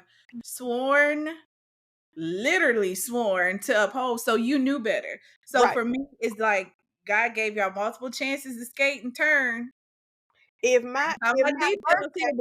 But y'all tried it. It's been a trial. Every time you do it, you trying it. Mm-hmm. If you didn't get caught one time, you got a chance to not do it. That's so right. I think the voice of all of this is wrong. Mm-hmm. This is wrong. Nobody should lose their life in pursuit of Greek letters and service. Whoever still has this ideal has to kind of reconcile this does not brotherhood. Right. Our sisterhood. Our sisterhood. Mm-hmm. We got to have those conversations on both sides. But at the end of the day, you got to deal with the consequences because everybody knows this was not right at all. I don't care how long it's been going on. I don't care if it was done to you. I don't care if it will, you got some sign off by some old heads. You knew it was wrong. Mm-hmm. And there's no escaping that. Right. So while I feel that their futures are gone because they are bright young men, no matter what the media picks them up, they graduate a college degree. They had to have a certain GPA. You had to do some stuff. So I know that they deserve it. That they are highly educated men. Mm-hmm. It's very sad. And I think all of this is rumbling through my head as we close with the Department of Ed dismantling, our Oh, trades get dismantled, and all of the stuff that has been going on to dismantle tradition. The only thing that I offer myself in order to not go insane is to know that with dismantling, you can have a foundation to build back better. mhm, Looking back, you take the good that needed to be kept and you add that which you could not add with the full building up. So mhm. I think this is this whole shoot. She almost did it, y'all. Lord have mercy. The whole 3 months, I think everybody's been on edges because it's the shifting of tradition. The United States we have, as much as we've gone through, we have the luxury of being stable, right? And Mhm, so when change happens, we feel like our life is going to end, right? yeah, When change happens, even in our Greek ors, which is built on tradition, we mhm. feel like, oh my God, That's right. we still have the luxury of still having orgs. We still have the luxury of carrying out what we want to do. We still have the Mhm, luxury of history. We still have all of this. Like we're not going to die because things are changing. Although this is tragic, it is unnerving. People losing their jobs. I don't want that. That is horrible. People's livelihoods are going to be affected. Students are going to be affected. But I mhm. think in the in my like closing thoughts, arguments of this is at least we have the luxury to have it. And Right. I think the US so long has had all these programs, all these things, but then you look at other countries who don't have any of this and Mhm, have been surviving. They've been producing top talent. They have not had nearly as much toxicity that we have had in this country. But mhm, I think it's a time for us as a nation to check ourselves on privilege, mhm. embrace the future with that perspective, and not and so because if we feel like if we're all desperate clinging to this, we're Right. not going to get to a better place, and sometimes we need to tear it down to build it back up. Mhm. And we've seen the fight, we got that aspect, but we need to start visualizing our future. Well, here's, point of order. It hadn't even been 60 days. You Jesus Christ. so you said 3 months. It ain't been. It ain't even. Listen. It has not been. We 8 months away. We Li- 8 days away. oh my God. Listen. So of 60 days, not even that. Okay. But when you think about, and I get what you're saying.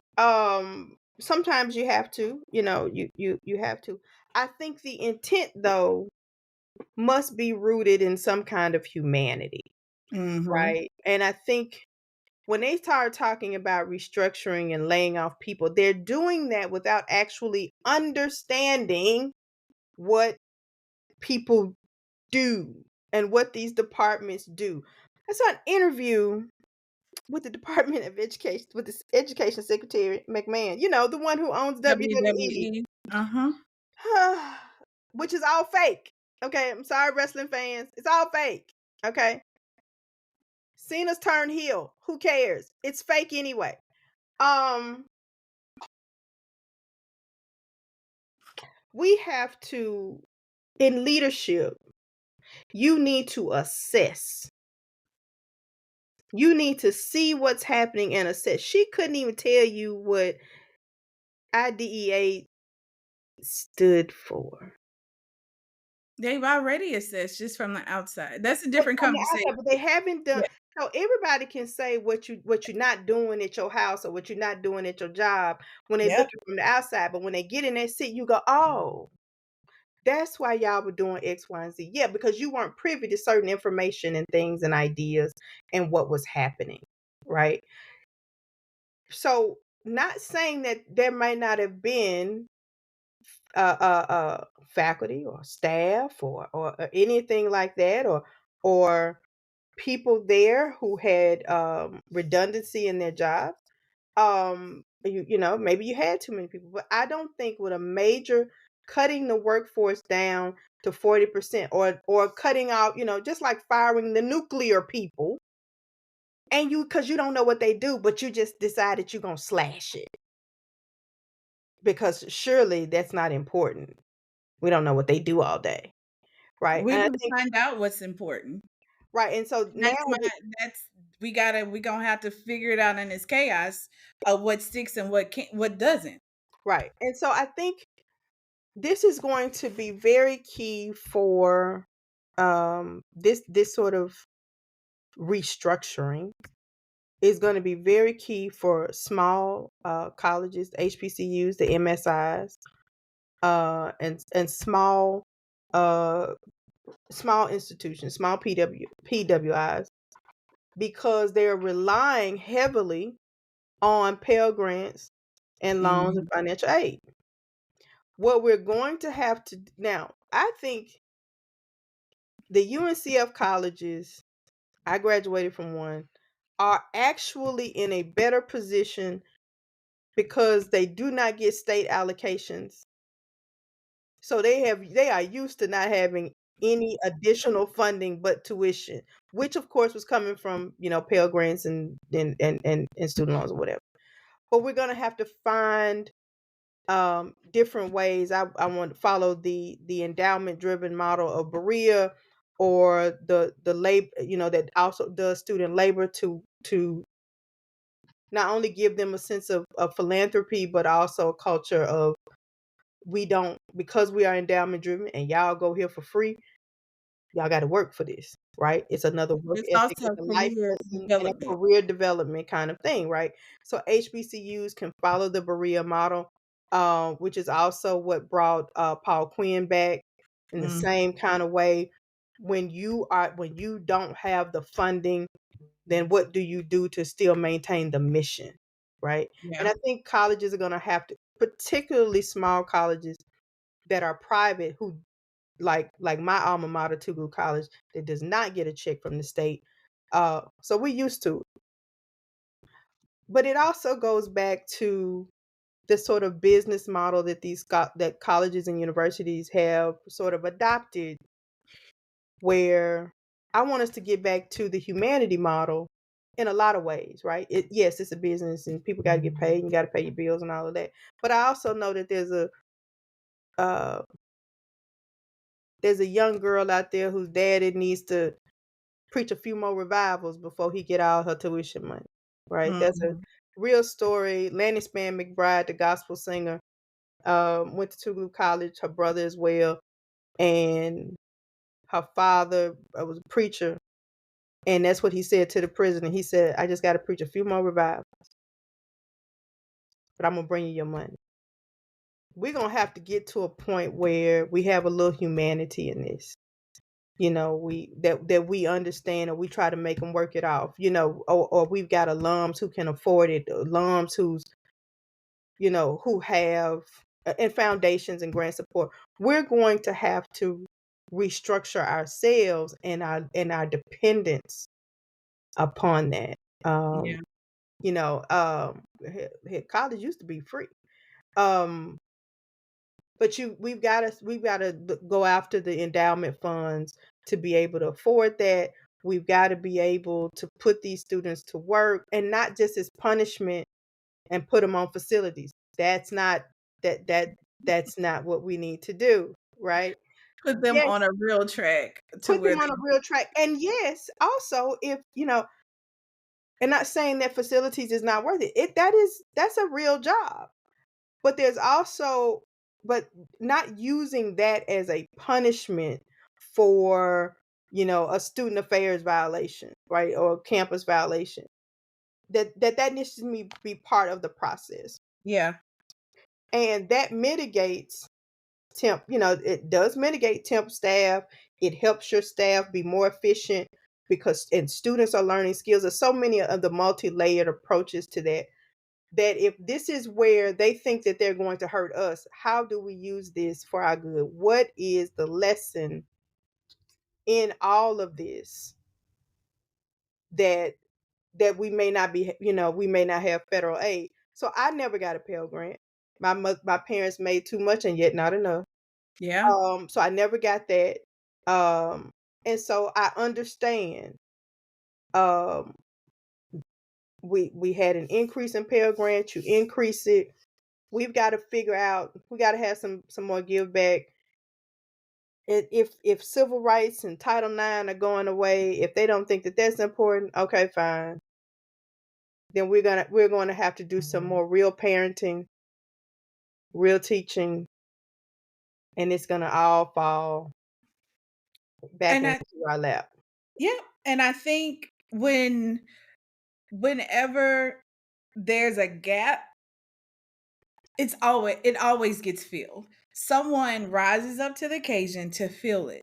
Mm-hmm. So if nobody's looking after to make sure at the federal government level that every student has what they need to succeed in all classrooms, somebody's going to feel it some kind of way. We make it through, but this is when you look at history in the times of rebuilding and building back and changes, they're always there. We're going to be fine. We just got to weather this storm of being shook, but we can't cling to, because just before, we've griped about Department of Education before, right?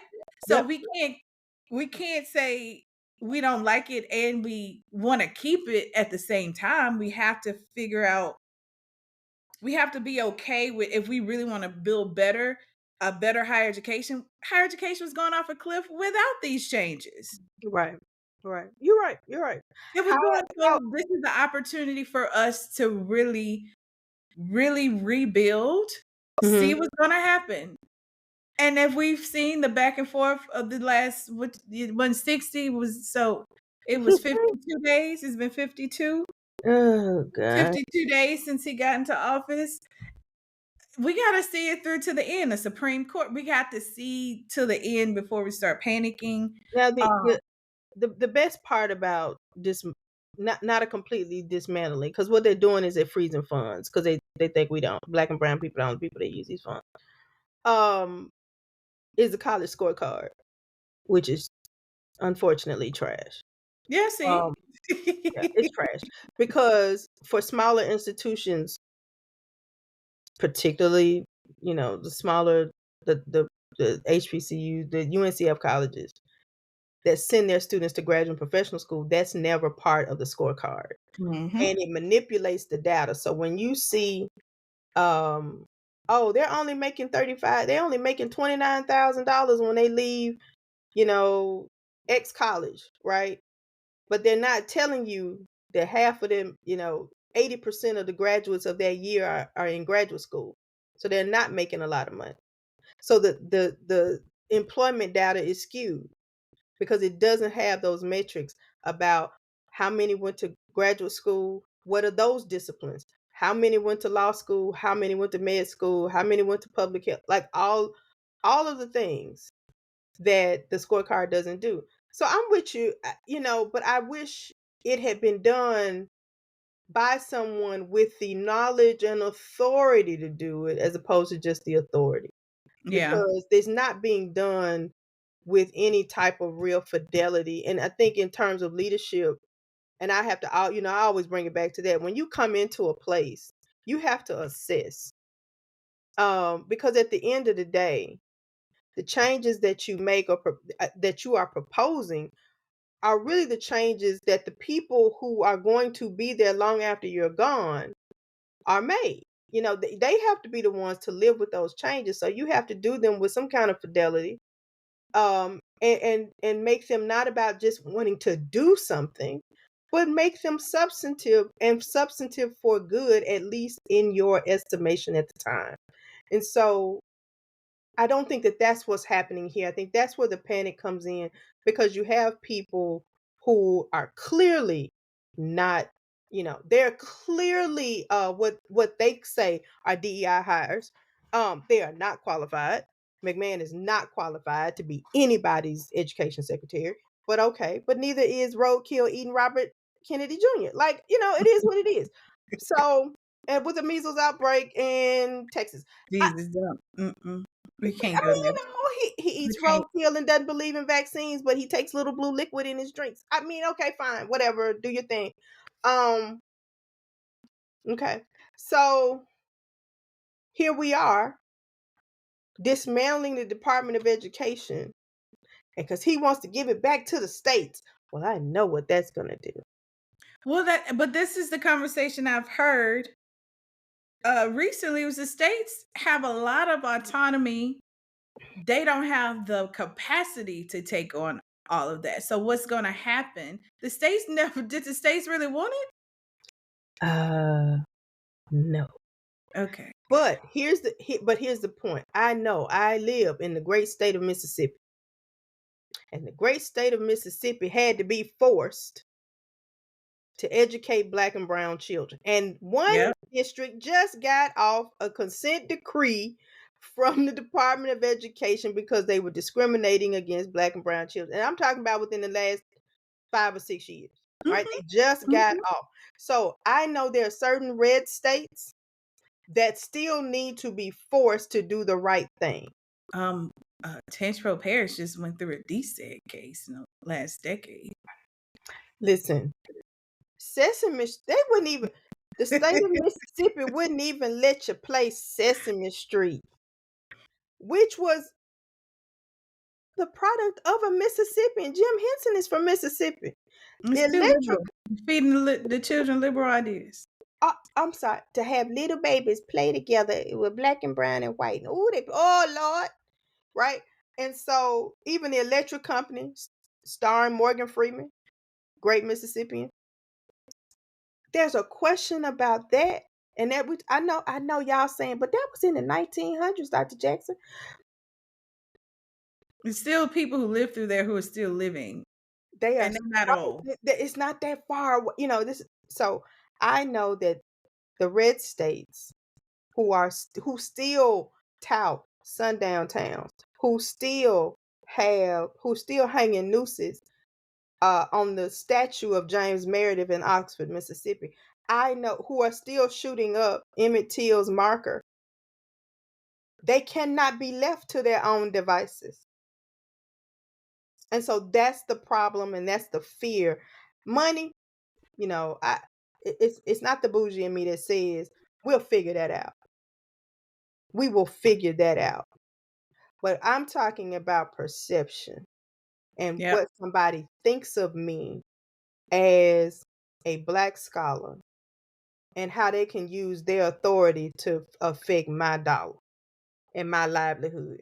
When you telling me, because eggs in some places in Jackson are 16 a dozen. So somebody got to work 2.5 in the state of Mississippi. They got to work 2.5 hours to get a dozen eggs. They work to put all of that into perspective. When you dismantle these things and you're not doing it with real presence of mind, you just coming in slashing. But that slash is gonna at some point very quickly is gonna slash you, and that's what people are figuring out. I lost my job, but I didn't know he was gonna cut my job. He said it. He said he was gonna do it. Yeah.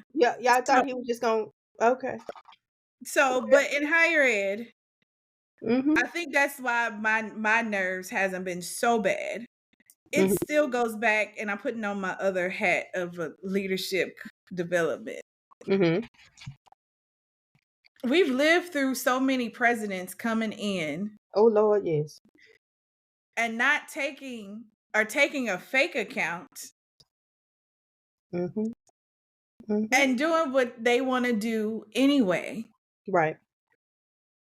And making a mess and a mockery of campus for their name and going to the next location and doing the same.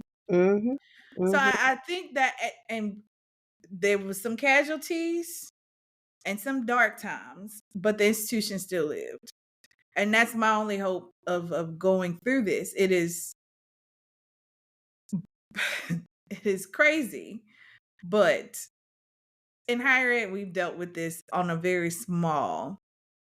very small level scale. Yeah. Yeah. But in the end, we still did what we had to do. Students still matriculated. Did that, and sometimes for me, and my goal as a working in student success, that was what I told my team. We're only gonna make it out if students graduate, and if students got what they needed. So I need y'all to keep y'all's head down, do what we plan to do, hit the marks that I set us to make sure no student is left. I hate to say this, left untouched. Right. As Right. in engagement wise, right? Mm-hmm. If we do that, we're gonna make what we need to survive. And we did that. We did over that. So my Yeah. charge to everybody who's listening, who's higher ed, we gotta keep our heads down and focus on the goal. There are students in front of us, there are students in our class. They are just as anxious and worried. Hopefully they are Mm-hmm. oblivious to what's going on, which Yeah. I No. don't know if that's good or bad. But you have to keep your head on that mission. We the past administrations have graduated students with less. Mm-hmm. Those students who've had less have gone on to do bigger and better things. They've gone on to be presidents Yeah. and lead and make businesses. We've educated students with much less. All they need is us, our attention, our engagement. Mm-hmm. Really, yes, we need programs. But at the end of the day, if you look back, your biggest impact on a student is a 5-minute conversation in a hallway. Yep. That's When true. you were present and you made time. It was not the trinkets, the things that you bought or Mm-hmm. that your program could buy. It was not that. It was you. So I know it's rough. We've been through it. We've been let go. Uh, I got a degree in the middle of Southern University, furloughing everybody and about to do extengency, right? Mhm. But I still became Dr. Erin Wheeler. It was going on, but at the same time, it Yeah. was not going on. My Yeah. teacher still taught. So sometimes we can let media rile us up. I want to be the voice of reason and say we still have a mission to get students educated. We still have a mission and a service to be rendered, and it doesn't cost you anything. Right. Take care of yourself, take care of your well-being in the fight. It is a fight. It's a fight. It's a mental fight, an Mhm. emotional fight. We fought that fight. But we know that in the end, it's only the students that matter. And we Yeah. have all that we need to make sure they're educated and they're cared for. So any last thoughts?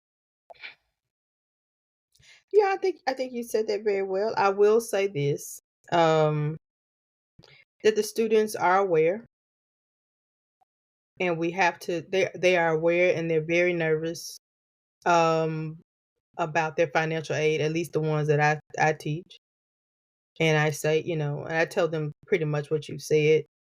This is also why your local elections matter. This is why I do small things. That election day is always a day off from classes because I don't want you trying to rush back to see me. I want you to vote and I want you to stand in that line. Um, and I think we have to, you're absolutely right. We still have work to do and we're going to keep doing the work. Um, and I tell people my favorite daytime talk show is TikTok as they find out things, as they find out.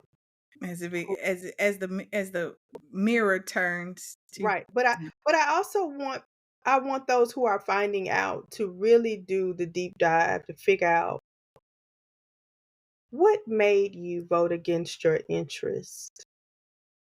I know, but everybody has interest, but it's that priority of interest that right. bothers me. Yeah.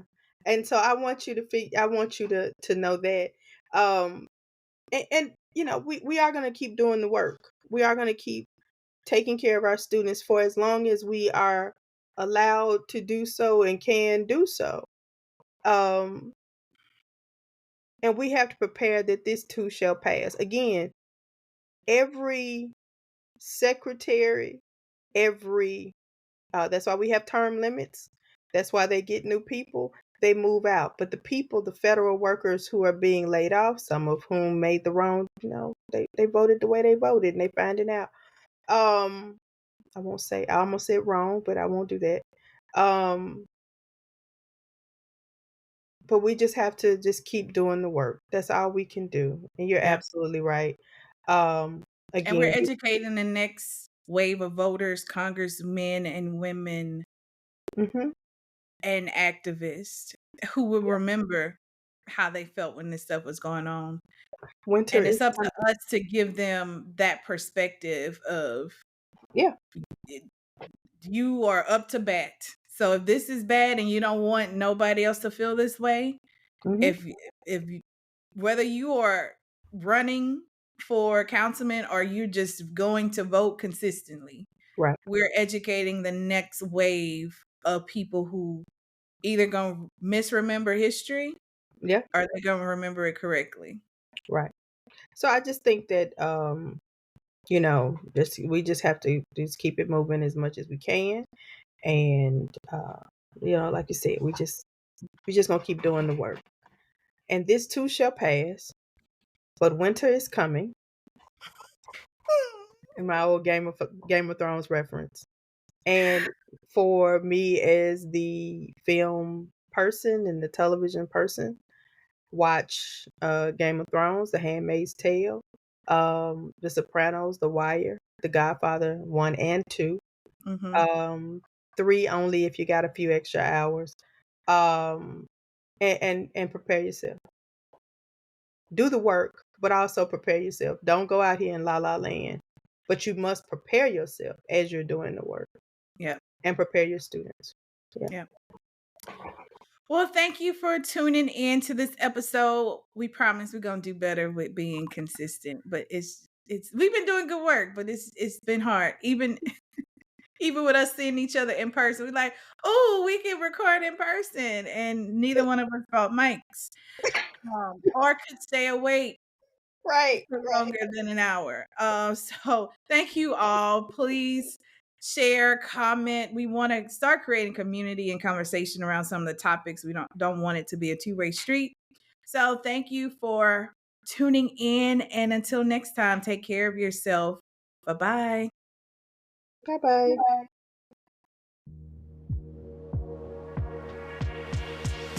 Welcome to Allegedly Higher, where humor.